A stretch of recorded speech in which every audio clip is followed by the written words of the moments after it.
नमस्कार, आप देख रहे हैं दूरदर्शन समाचार। आपके साथ मैं हूं पराक्रम सिंह शेखावत। बताएंगे आपको इस वक्त की बड़ी खबरें। समाचार की शुरुआत सुर्खियों के साथ।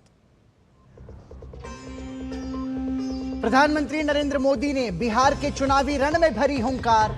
आरा और नवादा में राजद कांग्रेस पर जमकर किया प्रहार। कहा, आज विकसित बिहार के संकल्प के साथ पूरा एनडीए एकजुट होकर बढ़ रहा है आगे, जबकि कांग्रेस आरजेडी में मचा है घमासान।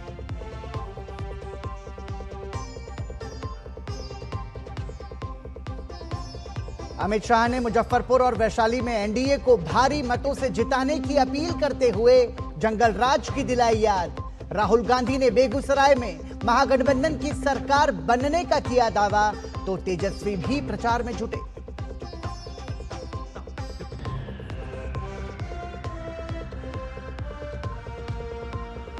पंजाब में मान सरकार पर तानाशाही का आरोप।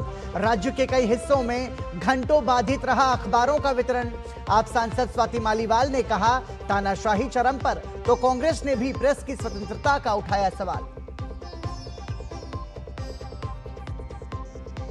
इसरो एक बार फिर इतिहास रचने को तैयार। देश के अब तक के सबसे भारी संचार उपग्रह CMS-03 लॉन्च की उल्टी गिनती जारी। नेवी की बढ़ेगी ताकत।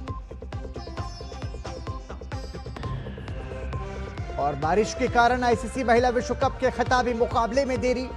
वहीं होबार्ट में हो रहे तीसरे T20 में ऑस्ट्रेलियाई पुरुष टीम ने भारत के सामने रखा 187 रन का लक्ष्य। अर्शदीप सिंह ने झटके 3 विकेट।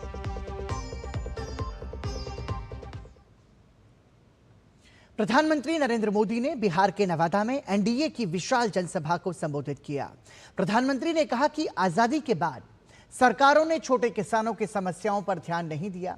प्रधानमंत्री ने कहा कि बीते 11 वर्षों में उनकी सरकार ने छोटे किसानों को कृषि नीति के केंद्र में रखा है। प्रधानमंत्री ने किसान सम्मान निधि में 3,000 रुपये अतिरिक्त जोड़ने के एनडीए के संकल्प का जिक्र किया। प्रधानमंत्री ने कहा कि कांग्रेस राजद का दौर होता तो बिहार के किसानों को उनके हक का ये पैसा मिल ही नहीं पाता। प्रधानमंत्री ने कांग्रेस और राजद पर परिवारवाद को लेकर जमकर कटाक्ष किया। आजकल ये दोनों दल एक दूसरे के बाल नोचने में लगे हैं। और तो खबर ये है कि हर बूथ पर कांग्रेस के लोगों ने आरजेडी को हराने की ठान ली है। आप देखिएगा, 11 तारीख को दूसरे चरण का मतदान खत्म होते ही कांग्रेस आरजेडी एक दूसरे का क्या हाल करते हैं, माथे फोड़ना शुरू कर देंगे। इससे पहले प्रधानमंत्री नरेंद्र मोदी ने बिहार के आरा में एनडीए की विशाल जनसभा को संबोधित किया। प्रधानमंत्री ने कहा कि बिहार ने फिर एक बार एनडीए सरकार का संकल्प लिया है। प्रधानमंत्री ने कहा कि जंगल राज वाले इस बार सबसे करारी हार का रिकॉर्ड बनाने वाले हैं। प्रधानमंत्री ने विपक्षी महागठबंधन के चुनावी घोषणा पत्र को झूठ का दस्तावेज बताया। प्रधानमंत्री ने कहा कि विकसित बिहार ही एनडीए का संकल्प है। हमारा संकल्प है बिहार का युवा बिहार में ही काम करेगा, बिहार का नाम करेगा। इसके लिए आने वाले वर्षों में 1 करोड़ रोजगार देने का ऐलान किया गया है। और सिर्फ ऐलान किया ऐसा नहीं है, ये कैसे होगा इसका प्लान भी जनता जनार्दन के सामने रख दिया गया है। प्रधानमंत्री ने कांग्रेस राजद पर तुष्टीकरण के लिए बिहार की पहचान खत्म करने के प्रयास का आरोप लगाया। प्रधानमंत्री ने कहा कि कांग्रेस राजद घुसपैठियों को बचाने में तन मन से जुटे हैं। प्रधानमंत्री ने ऑपरेशन सिंदूर के दौरान भारतीय सेना की शानदार सफलता का भी जिक्र किया। देश की सेना की इतनी बड़ी सफलता के बाद भी कांग्रेस आरजेडी को ये बिल्कुल पसंद नहीं आया। अरे साथियों, हालत तो देखो। धमाके पाकिस्तान में हो रहे थे, धमाके पाकिस्तान में हो रहे थे और नींद कांग्रेस के शाही परिवार की उड़ी हुई थी। आज तक पाकिस्तान और कांग्रेस के नामदार दोनों ही ऑपरेशन सिंदूर के सदमे से बाहर नहीं निकल पाए। प्रधानमंत्री मोदी बिहार की राजधानी पटना में रोड शो करने वाले हैं। रोड शो की तैयारी को लेकर पटना साहिब के सांसद और पूर्व केंद्रीय मंत्री रविशंकर प्रसाद ने डीडी न्यूज के साथ विशेष बातचीत की। डीडी न्यूज के वरिष्ठ सहयोगी राजेश राज के साथ बातचीत में रविशंकर प्रसाद ने राहुल गांधी पर तंज कसा और कहा कि राहुल गांधी बिहार में आकर छठी मैया का अपमान करते हैं। पूर्व केंद्रीय मंत्री और पटना साहिब के सांसद वरिष्ठ भाजपा नेता रविशंकर प्रसाद की कंस्टिट्यूएंसी पटना साहिब में प्रधानमंत्री नरेंद्र मोदी अब से कुछ ही देर बाद रोड शो करने वाले हैं। रविशंकर जी हमारे साथ हैं। सर, कितना बड़ा क्षण है आपके कंस्टिट्यूएंसी में पीएम आ रहे हैं? बहुत स्वागत है हमारे प्रधानमंत्री का। वो दुनिया के लोकप्रिय नेता हैं और बिहार से तो प्रेम करते हैं और ये मेरा लोकसभा क्षेत्र है, वहाँ आ रहे हैं। मेरे चुनाव में भी आए थे वो, तो आज जनता पूरे स्वागत करने को तैयार है उनके लिए। सर, देखते हैं राहुल गांधी, प्रियंका गांधी भी बेगूसराय में कल थी, प्रियंका आज राहुल हैं। अब दोनों तरफ से जो आजमाइश हो रही है, कितनी उम्मीदें हैं एनडीए को लेकर? एक बात आप नोट कर लीजिए, आपसे मैं 14 को बात करूंगा। बिहार का चुनाव ऐतिहासिक होगा, रिजल्ट निर्णायक होगा, प्रभावी होगा और विपक्ष की क्या स्थिति होगी आपको बताऊंगा। लेकिन एक बात अभी से कह देता हूं, कांग्रेस पार्टी का सफाया होगा। राहुल गांधी जिस तरीके से अनाप शनाप बयान दे रहे हैं, छठ पूजा को लेकर के उन्होंने बयान दिया, उस पर क्या प्रतिक्रिया है रविशंकर? बहुत मैं भर्त्सना करता हूं। राहुल गांधी यही कांग्रेस के नेता हैं, विपक्ष के नेता हैं, यही संस्कार है उनके। छठी मैया का अपमान करते हैं। कोई उनको सिखाएगा कि कैसे कितना बोला जाए, क्या बोला जाए? छठी मैया, ठेकुआ, ये सब राजनीतिक विरोध से ऊपर है। रविशंकर प्रसाद जो पटना साहिब के सांसद हैं, पूर्व केंद्रीय मंत्री हैं और उनका साफ तौर पर कहना है कि राहुल गांधी को ट्रेनिंग लेनी चाहिए। जिस तरीके से छठी मैया का वो अपमान कर रहे हैं, उससे कहीं ना कहीं ये दिखता है कि वो विपक्ष के नेता के लायक नहीं है। कैमरामैन मुकुट शर्मा के साथ पटना से मैं राजेश राज, डीडी न्यूज के लिए। भाजपा के वरिष्ठ नेता अमित शाह लगातार बिहार चुनाव के प्रचार में जुटे हैं। इसी क्रम में अमित शाह ने आज मुजफ्फरपुर में एक जनसभा को संबोधित किया। विपक्षी गठबंधन पर निशाना साधते हुए गृह मंत्री अमित शाह ने जनता से जंगल राज के खिलाफ मतदान करने की अपील की। मैं मुजफ्फरपुर वालों को कहने आया हूं, आपका वोट किसी प्रत्याशी को विधायक बनाने के लिए, किसी को मंत्री बनाने के लिए मत दीजिएगा। आपका वोट बिहार को जंगल राज से बचाने के लिए देना। ये लालू राबड़ी के समय में 15 साल में बिहार का जो पतन हुआ, वही जंगल राज आज कपड़े, चेहरा और भेष बदलकर फिर से आने वाला है। केंद्रीय गृह मंत्री अमित शाह ने वैशाली में भी एक जनसभा को संबोधित किया। मंच से अमित शाह ने हुंकार भरी और विपक्षी दलों पर जमकर निशाना साधा। उन्होंने कहा कि दिल्ली और बिहार दोनों की ही कुर्सियां खाली नहीं हैं। न तेजस्वी मुख्यमंत्री बन सकेंगे और न ही राहुल प्रधानमंत्री। लालू जी चाहते हैं कि उनका बेटा मुख्यमंत्री बने और सोनिया जी चाहती है उनका बेटा प्रधानमंत्री बने। मैं आज महुआ में कहकर जाता हूं, भाई लालू जी, ना आपका बेटा मुख्यमंत्री बनने वाला है, ना सोनिया जी का बेटा प्रधानमंत्री बनने वाला है। बिहार में मुख्यमंत्री का और दिल्ली में प्रधानमंत्री का पद खाली नहीं है। यहां पर नीतीश कुमार जी बैठे हैं और वहां पर नरेंद्र मोदी जी बैठे हैं। नरेंद्र मोदी। कांग्रेस सांसद राहुल गांधी ने बिहार के बेगूसराय में बड़ा दावा किया है, जिसमें उन्होंने बिहार के लोगों को गारंटी देते हुए कहा कि जिस दिन केंद्र में इंडिया गठबंधन की सरकार बनेगी, हम नालंदा विश्वविद्यालय की तर्ज पर विश्वविद्यालय खोलेंगे, जहां दुनिया भर से छात्र आएंगे और दाखिला लेंगे।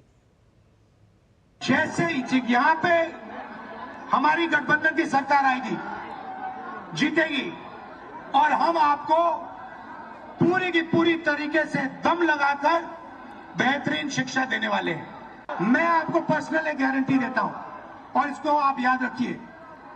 जिस दिन दिल्ली में यूपी इंडिया गठबंधन की सरकार आएगी, उस दिन मैं आपको बता रहा हूं कि नालंदा यूनिवर्सिटी जैसी यूनिवर्सिटी फिर से बिहार में खोलूंगी।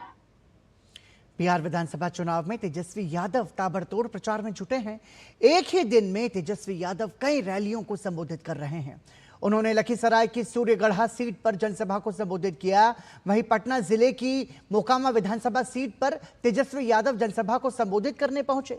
मोकामा में अनंत सिंह की गिरफ्तारी के बाद तेजस्वी यादव का चुनाव प्रचार करने पहुंचना समीकरणों को बदलने वाला हो सकता है। वहीं राजद नेता ने बेगूसराय में भी प्रचार किया और सभी जगह बिहार के लोगों को हर घर में सरकारी नौकरी देने का वादा दोहराया। मुख्य चुनाव आयुक्त ज्ञानेश कुमार ने कानपुर में मीडिया को संबोधित करते हुए कहा कि आगामी बिहार विधानसभा चुनाव पूरी तरह से शांतिपूर्ण, पारदर्शी और निष्पक्ष माहौल में संपन्न होंगे। उन्होंने कहा कि चुनाव आयोग के लिए न कोई पक्ष है न विपक्ष है, बल्कि सभी समकक्ष हैं। उन्होंने सभी मतदाताओं से मतदान में बढ़ चढ़कर भाग लेने का आह्वान किया।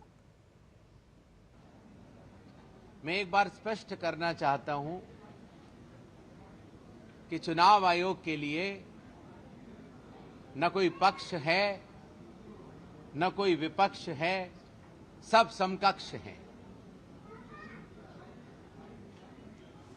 पहले चरण का चुनाव 6 नवंबर को होगा और दूसरे चरण का मतदान 11 को होगा और काउंटिंग 14 नवंबर को होगी। सबसे पहले मैं सभी बिहार के मतदाताओं से यह आह्वान करना चाहता हूं कि आइए चुनाव के इस पर्व को सभी लोग मिलकर मनाएं और सभी लोग अपने मत का प्रयोग करने जरूर आएं। बिहार में मोकामा हिंसा मामले के हवाले से चुनाव आयुक्त ज्ञानेश कुमार ने कहा कि चुनाव में हिंसा के लिए कोई स्थान नहीं है। उन्होंने कहा कि बिहार में सुरक्षित और पारदर्शी मतदान की सभी तैयारियां कर ली गई हैं और उन्होंने कहा कि बिहार विधानसभा चुनाव दुनिया के लिए एक मिसाल बनेगा। Election commission has zero tolerance towards violence. हिंसा की कोई भी गतिविधि बर्दाश्त नहीं की जाएगी और सामान्य मतदाता शांतिपूर्वक अपनी स्वेच्छा के अनुसार पारदर्शी तरीके से मतदान कर पाए। चुनाव आयोग उसके लिए पूरी तरह तैयार है। हमारे 243 रिटर्निंग ऑफिसर्स, उतने ही ऑब्जर्वर्स, हर जिले में जिला कलेक्टर्स, हर जिले में पुलिस के हमारे जिला अधिकारी, SP, SSPs, police observers, expenditure observers सब तैयार हैं और आशा है कि बिहार में होने वाले ये चुनाव न केवल पारदर्शिता के लिए बल्कि सक्षमता के लिए, सरलता के लिए और पर्व के रूप में मनाए जाने के लिए न केवल भारत के लिए एक नज़ीर होंगे बल्कि विश्व के लिए भी एक नज़ीर बनकर दिखाएंगे। यहाँ रुक रहे हैं एक छोटे से ब्रेक के लिए, बने रहिए हमारे साथ। LIC युवा प्रोफेशनल्स के लिए लाए हैं नवजीवन श्री। करें नियमित प्रीमियम का भुगतान, जीवन बीमा का आनंद लें, प्राप्त करें प्रीमियम के प्रतिशत पर गारंटीकृत एडिशंस, अपने वित्तीय लक्ष्यों के अनुरूप मैच्योरिटी पर गारंटीकृत धनराशि पाएं। मौजूदा पॉलिसी धारकों के लिए आकर्षक अतिरिक्त लाभ आज ही खरीदें। मेरी पसंद, मेरी पसंद, मेरी पसंद, मेरी पसंद, हमारी पसंद, हम सबकी पसंद। मजबूत देश का मजबूत सरिया हो गया स्टील। ब्रेक के बाद एक बार फिर आपका स्वागत। आप देख रहे हैं समाचार। कर्नाटक में लालबाग टनल रोड प्रोजेक्ट को लेकर राजनीति गर्मा गई है। भाजपा सांसद तेजस्वी सूर्या ने पार्टी कार्यकर्ताओं के साथ इस प्रोजेक्ट को लेकर कांग्रेस शासित कर्नाटक सरकार के खिलाफ विरोध प्रदर्शन किया। भाजपा का आरोप है कि प्रोजेक्ट की योजना पर्यावरण और सुरक्षा मानकों को नजरअंदाज करती है और जनता के हितों को खतरे में डालती है। भाजपा ने इस प्रोजेक्ट को दिन दहाड़े लूट बताया और आरोप लगाया कि ये रियल एस्टेट के हित में चलाया जा रहा है। बेंगलुरु में टनल रोड प्रोजेक्ट को लेकर भाजपा कार्यकर्ताओं ने कर्नाटक की कांग्रेस सरकार के खिलाफ विरोध प्रदर्शन किया। राज्य की भाजपा प्रवक्ता सुरभि होडिगेरे ने भी इस प्रोजेक्ट का विरोध किया और सरकार की इस जिद्दी प्रवृत्ति की जमकर आलोचना की। मामले पर डीडी न्यूज संवाददाता ने सुरभि होडिगेरे से खास बातचीत की।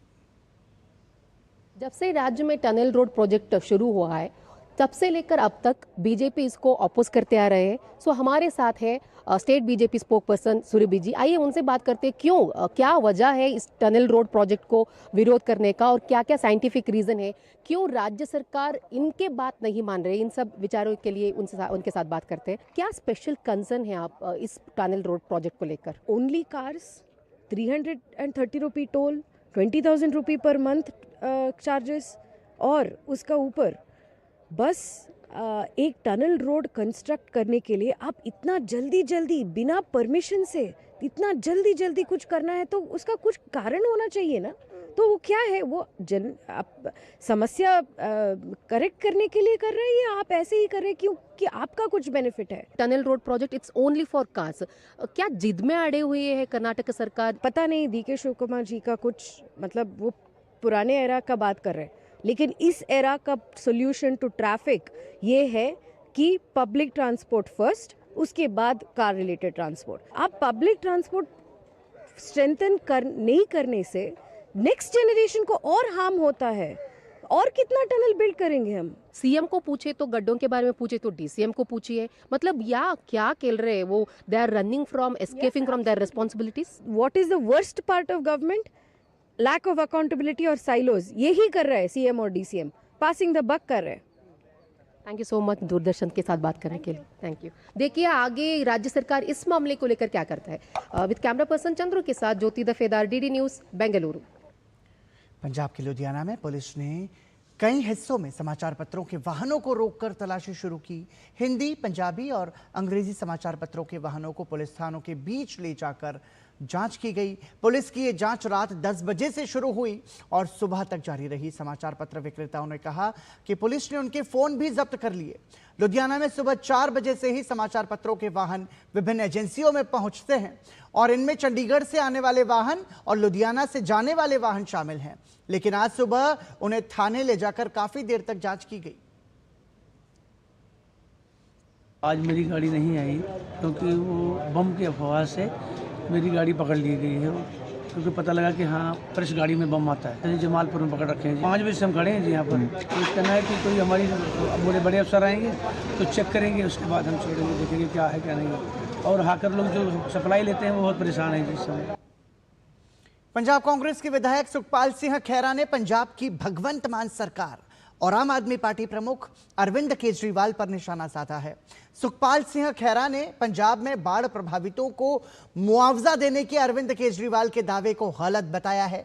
उन्होंने कहा कि केजरीवाल पंजाब में बाढ़ प्रभावितों को 100% मुआवजा देने का दावा कर रहे हैं, लेकिन सच्चाई यह है कि 1% लोगों को भी मुआवजा नहीं मिला है। साथ ही उन्होंने आम आदमी पार्टी की सरकार को चुनौती देते हुए कहा कि राजनीति में ये धांधली की पराकाष्ठा है। सरकार बाढ़ राहत के लिए जिलेवार जारी की गई धनराशि पर एक श्वेत पत्र जारी करे। राष्ट्रपति द्रौपदी मुर्मू आज से उत्तराखंड के 3 दिवसीय दौरे पर हैं। दौरे के पहले दिन राष्ट्रपति ने हरिद्वार स्थित पतंजलि विश्वविद्यालय के दूसरे दीक्षांत समारोह में बतौर मुख्य अतिथि हिस्सा लिया।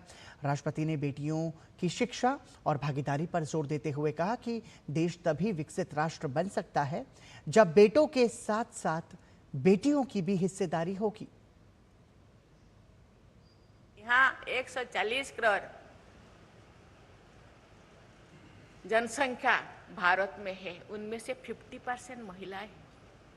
जो हम सपने देख रहे हैं 2047 तक भारत को विकसित भारत बनाएंगे, तो बेटियां और भाइयों सभी का सहयोग चाहिए,